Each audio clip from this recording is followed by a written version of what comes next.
2016 প্ৰথমতে Assam was the first state government to adopt sustainable development goal as agenda of the government. যে আমি আমাৰ সৰকাৰ পৰিচালনাৰ যেটো প্ৰেৰণা স্ৰোত হ'ব সেই প্ৰেৰণা স্ৰোত হ'ব to achieve the sustainable development goal. 2016 যেতিয়া আমি ইয়াক আৰম্ভ কৰোঁ ভাৰত চৰকাৰে প্ৰথম 2018 ফাৰ্ষ্ট এছেছমেণ্টটো তেওঁলোকে ৰিলিজ কৰে যে ৰাজ্যখন কেনেকুৱা বা কোন ৰাজ্য কেনেকুৱা পজিশনত আছে 2018 যেতিয়া এই ৰেংকিং আৰম্ভ কৰে তেতিয়া আপোনালোকে মেপখনলৈকে চাওক Assam was in red. Red মানে অসম ইয়াতে aspirant category. Aspirant মানে negative যে আশা কৰিছে কিন্তু একো কৰিব পৰা নাই. So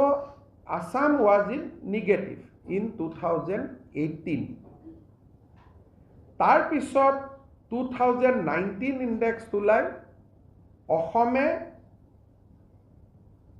aspirant পৰা আমি performer হওঁ and the Assam maps become yellow from the red to yellow 2022 আমি yellow হওঁ আৰু এই ৰিপৰ্টটোকে আপোনালোকে প্ৰায় এমাহ ধৰি চৰকাৰক সমালোচনাৰ বাবে প্ৰচাৰ কৰিছিল ব্যৱহাৰ কৰিছিল যে এনেকুৱা হল তেনেকুৱা হল তেতিয়া মই কৈছিলো যে নহয় সোণোৱাল চৰকাৰৰ দিনতো আমি ডেভেলপ কৰিছো ফ্ৰম দা ৰেড আমি হালধীয়া হৈছো এতিয়া যোৱাকালি যি এছডিজি ইনডেক্স উলালে উই বিকাম গ্ৰীণ তাৰ মানে now we become the front runner state So Assam journey started with aspirant category state হিচাপে আমি আমাৰ জাৰ্নি আৰম্ভ কৰিছিলো আমি পাৰফৰ্মাৰ হলো আৰু বিশেষকৈ কোভিডৰ সময়ত এই অ্যাসেসমেন্ট বিলাক কৰা হোৱা নাছিল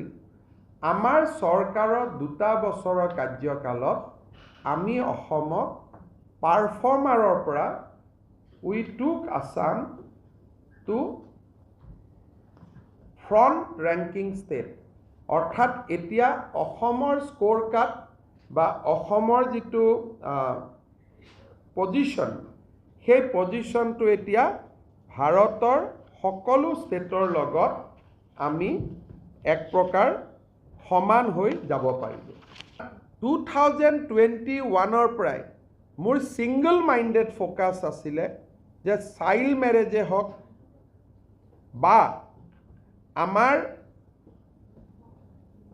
ছোৱালীক শিক্ষা দিয়াই হওক এই গোটেইবিলাকৰ জৰিয়তে আমি জেন্ডাৰ জাস্টিস কৰিব লাগিব আৰু আজি অসমে 71 পোৱাত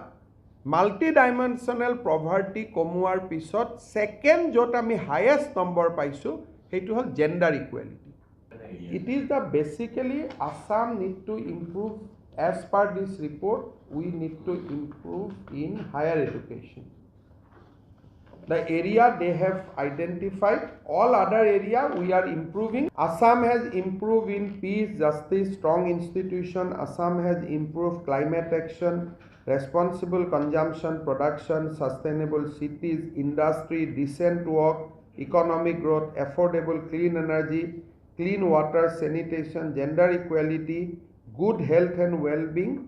number of poverty reduction in all these we did good